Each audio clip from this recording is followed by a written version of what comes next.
Pernikahan di atas kertas.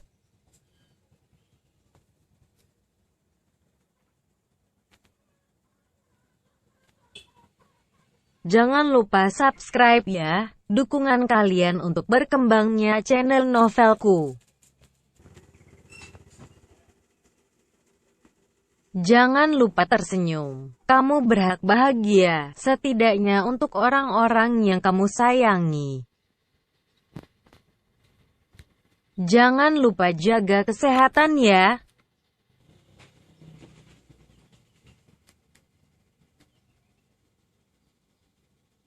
Jangan lupa subscribe ya, karena subscribe itu gratis selamanya.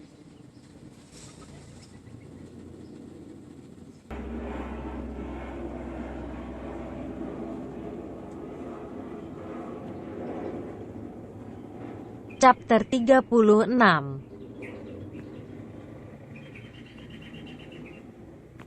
Sudah tidak cocok itu adalah alasan klasik untuk mengakhiri sebuah hubungan. Pada intinya ada hal lain yang benar-benar membuat kalian mementingkan ego masing-masing, ucap Clarlista bijaksana.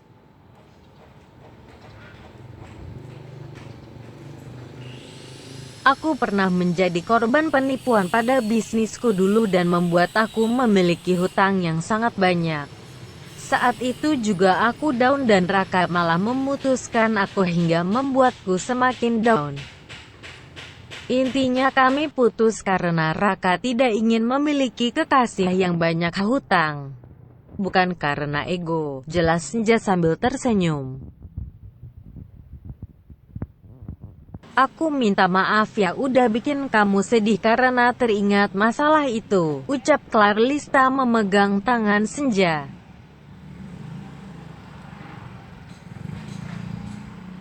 Gak apa-apa kok, udah berlalu juga. Lagi pula aku sama dia udah gak ada hubungan apa-apa lagi. Aku sadar aku yang dulu punya banyak hutang tak pernah pantas bersanding dengannya.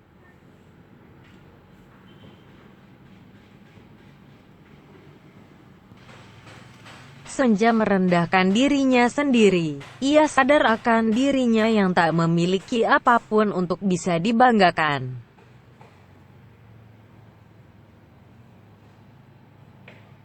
Kamu memang tak pantas bersanding dengannya.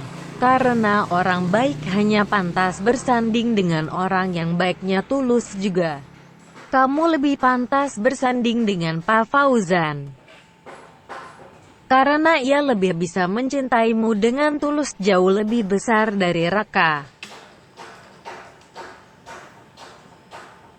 Teruslah berbuat baik dan lebih baik lagi.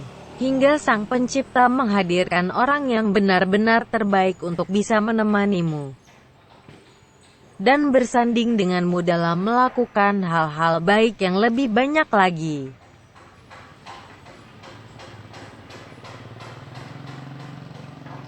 Aku harap ucapanmu benar. Pak Fauzan begitu beruntung memiliki wanita sepertimu, begitu pula kamu. Kalian saling melengkapi. Aku bangga bisa kenal dengan kalian, ucap Clarlista tersenyum begitu bahagia. Pikiran Senja kembali berkelahi dengan batinnya. Sayangnya aku pun tak merasa bangga pada posisiku saat ini. Andai kamu tahu serumit apa kisahku, tak akan mungkin kamu bisa berbicara seperti itu padaku. Terkadang orang lain hanya berucap sesuai apa yang mereka lihat, bukan sesuai apa yang pelakonnya rasakan.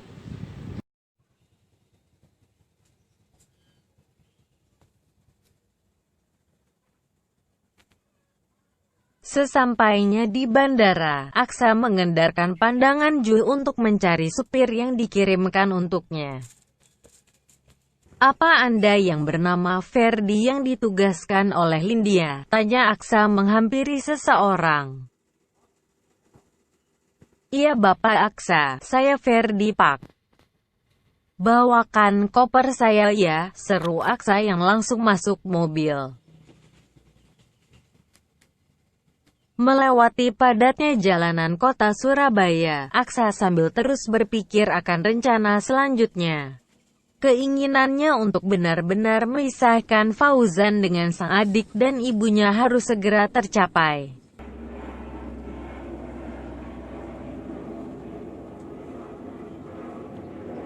Ferdi, apa info terakhir yang kamu dapatkan dari rumah sakit mengenai keadaan Ibu Neta dan Agnes? Tanya Aksa begitu penasaran. Mereka masih dalam perawatan Pak. Keadaannya masih belum stabil dan mereka juga masih belum sadar dari koma, jelas Ferdi. Baguslah kalau mereka masih koma. Untuk pelaku tabrakan, apakah tertangkap oleh polisi? Tidak kan? Tanya Aksa penuh harapan. Tidak Pak. Saat itu mereka memakai plat nomor palsu dan langsung melarikan diri setelah menabrak keduanya Pak. Bagus. Kali ini aku masih unggul dibanding kamu Fauzan. Aku gak akan pernah membiarkan kamu untuk bisa berkumpul lagi dengan keluarga yang selama ini kamu cari. Kamu mengambil kebahagiaanku, akan segera ku ambil juga kebahagiaanmu, seru Aksa penuh jumawa. Maaf Pak, apa kita langsung menuju hotel atau ingin ke tempat lain? Tanya Ferdi berhati-hati. Langsung ke hotel. Saya ingin beristirahat terlebih dulu, ucap Aksa memerintah. Baik Pak. Ferdi hanya menganggukkan kepalanya mengerti. Ia menancapkan gas lebih dalam lagi agar cepat sampai ke tujuan. Lalu lalang kendaraan di sekitar membuat Aksa semakin leluasa untuk mencari rencana baru nan apik. Setidaknya ia sedikit bisa mempersingkat waktu akan keberadaannya di kota itu. Sesampainya di sebuah hotel, tempat Aksa menginap selama ia berada di Surabaya, ia pun turun dari kendaraannya. Oh iya Ferdi, rumah sakit Harapan itu seberapa jauh jaraknya dengan hotel ini? Tanya Fauzan menahan Ferdi yang sedang mengeluarkan chopper dari mobil. Rumah sakit Harapan jaraknya sekitar 6-7 km dari hotel ini Pak, jawab Ferdi. Tidak cukup jauh. Besok pagi sekitar pukul 8 pagi kamu jemput saya di sini ya. Kita akan melakukan rencana untuk mereka berdua, ucap Aksa tersenyum sinis penuh rencana. Baik Pak. Di sebuah lorong hotel yang sama, Clarlista dengan tubuhnya yang lunglai berjalan santai menuju kamarnya. Ia menyiapkan kunci kamarnya saat berada di depan pintu kamar.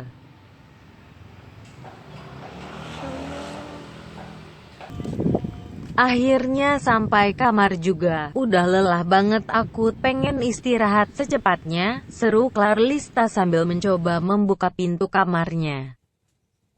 Namun wanita itu mendapatkan kesulitan. Kunci yang ia sudah pegang ternyata seperti tidak cocok dengan lubang pintunya.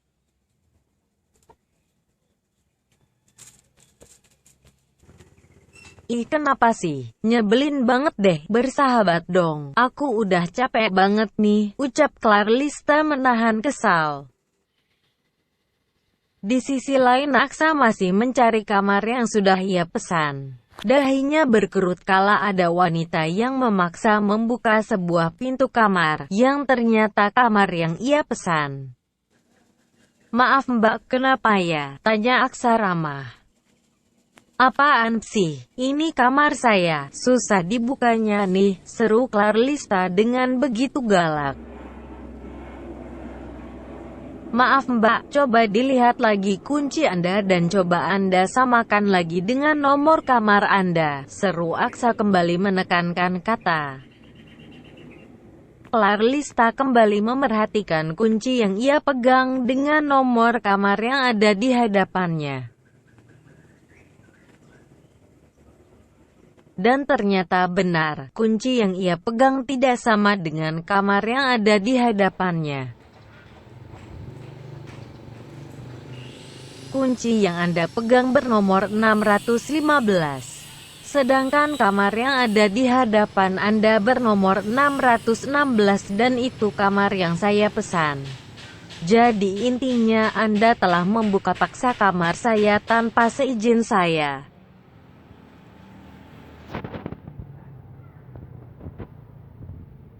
Clarlista menyembunyikan gelak malunya dari balik senyumnya.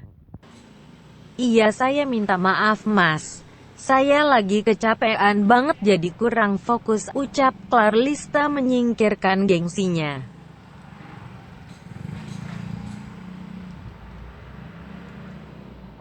Maaf diterima, saya juga lelah ingin istirahat. Permisi, seru Aksa mengambil alih kenop pintu kamarnya. Sedangkan Clarlista masih diam mematung di depan kamar Aksa. Ia menggerutuki kebodohannya yang membuat malu di depan lelaki yang cukup tampan itu. Kenapa masih diam begitu di depan kamar saya? Tadi katanya Anda juga sedang kelelahan, tanya Aksa menyindir. Oh iya, maaf, kamar saya di sebelah, ucap Clarlista seraya meninggalkan Aksa sambil tertunduk malu. Clarlista terus-menerus menundukkan kepalanya hingga ia sampai ke dalam kamar. Ia masih saja menggerutuki dirinya sebab keletihan membuat daya fokusnya menurun. Duh, kenapa sebodoh itu sih aku? Jadi malu banget kan sekarang. Mana tetanggaan kamar begini, seru Clarlista mengepalkan tangannya.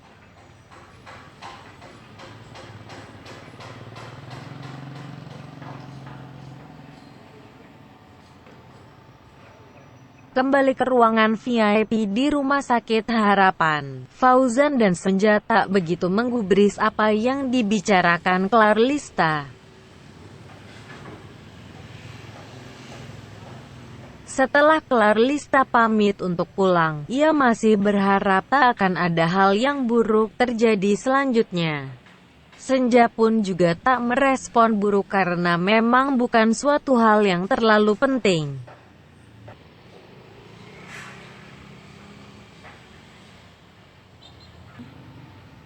Saat ini Senja masih memandangi Agnes dan Neta. Sesekali ia merapihkan kembali rambut Agnes yang berantakan. Aku rindu kalian. Terkadang apa yang kita harapkan belum tentu akan sesuai dengan rencana Sang Pencipta. Kamu sudah berusaha semampu kamu. Tugas kamu sekarang tinggal berdoa. Sisanya pasrahkan semuanya pada Allah ya, ucap Fauzan menenangkan sang istri. Senja terkesima dengan ucapan Fauzan yang begitu menyejukkan. Baru kali ini ia melihat sang suami begitu bijaksana dalam nasihatnya. Senja mengeritkan dahinya terheran-heran. Ia menatap dalam wajah sang suami yang mulai terlihat teduh. Kamu kesambet setan mana? Tumben kata-katamu terdengar begitu bijak gitu.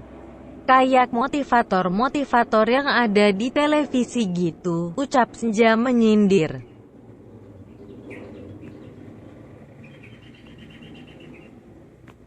Ih sayang, aku tuh emang bijak tahu, kamu aja yang gak pernah menganggap kehadiranku. Apaan sih, seru Senja menyipitkan matanya. Hehe, aku serius kok, sayang.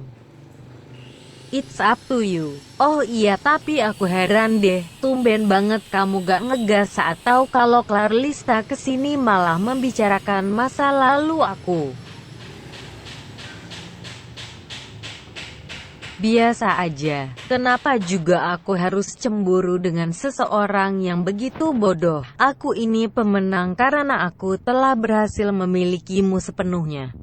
Sedangkan dia hanyalah pecundang karena telah menyia-nyiakan arti ketulusan yang sebenarnya. Aku yang lebih bodoh, karena telah membiarkan hatiku untuk mencintai seorang pecundang, ucap Senja mengalihkan pandangannya.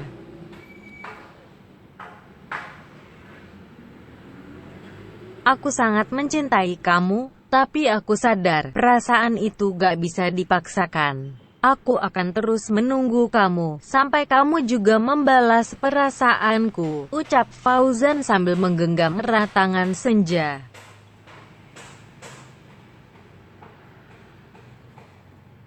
Senja tak merespon apapun dari ucapan Fauzan. Ia masih membeku, bukan saja karena kata-kata bijak itu melainkan perasaan Fauzan yang sebenarnya sudah terbalaskan.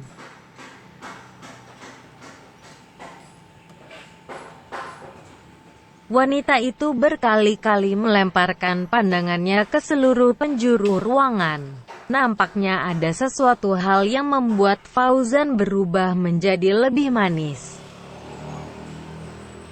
Kenapa sih, kamu ngeliatin apa? Tanya Fauzan mengikuti gerakan mata Senja.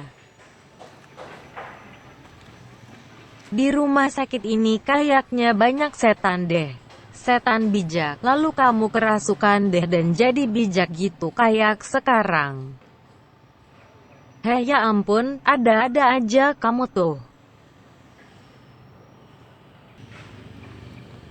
Fauzan tertunduk sambil menahan tawanya yang begitu lepas. Ia tak menduga bahwa sang istri juga bisa menjadi humoris seperti itu.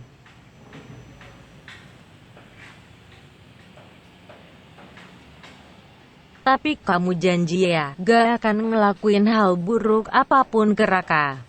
Kamu harus ingat, sebelum kita mengenal pun aku udah gak ada hubungan apa-apa sama dia. Jadi please, jangan mencelakakan orang lain, seru Senja berharap sang suami mau mendengarkan nasihatnya.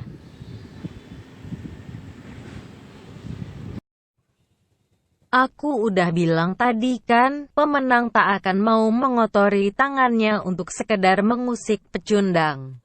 Raka bukan musuhku.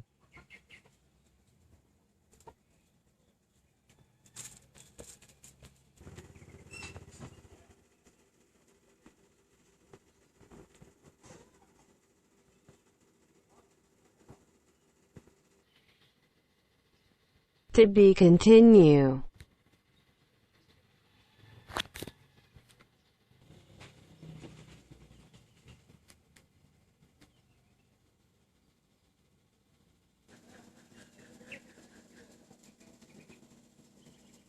Jangan lupa subscribe dan follow Instagramku Yao. Jaga kesehatan selalu.